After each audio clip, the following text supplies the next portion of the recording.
नमस्कार मंडळी, मी अंकिता. माझ्या पुढच्या डेली रुटीनच्या व्लॉगमध्ये तुम्हा सगळ्यांचे स्वागत. सकाळी उठून छान असं स्किन केअर केला आणि मग रोजच्या कामांची झाली सुरुवात. Started my day with 1 glass of water आणि 1 बाउल ऑफ पपाया घेतलं. त्यानंतर वेजीजने लोडेड एक सिंगल सँडविच खाल्लं.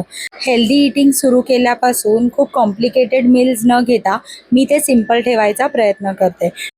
त्यानंतर लंचसाठी मी प्रिपेअर केलं होतं सिंपल अशी मूग डाळ आणि मग सकाळचं जे काही पनीर होतं ते त्याच्यासोबत मी खाल्लं. म्हणून लंचमध्ये होतं पोळी भाजी, कुकुंबर सॅलड आणि डाळ.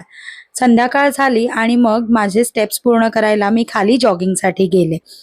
5,000 to 6,000 के स्टेप्स मी पूर्ण करायचा प्रयत्न करते. अबीरने त्याचा प्ले टाईम एन्जॉय केला आणि मग आम्ही घरी आलो. Through out the day me well hydrated राहण्याचा प्रयत्न करते, म्हणून भरपूर पाणी पिते. आणि नंतर अबीरचा अभ्यास घेतला, जो खूप टफ टास्क आहे माझ्यासाठी सध्या तरी.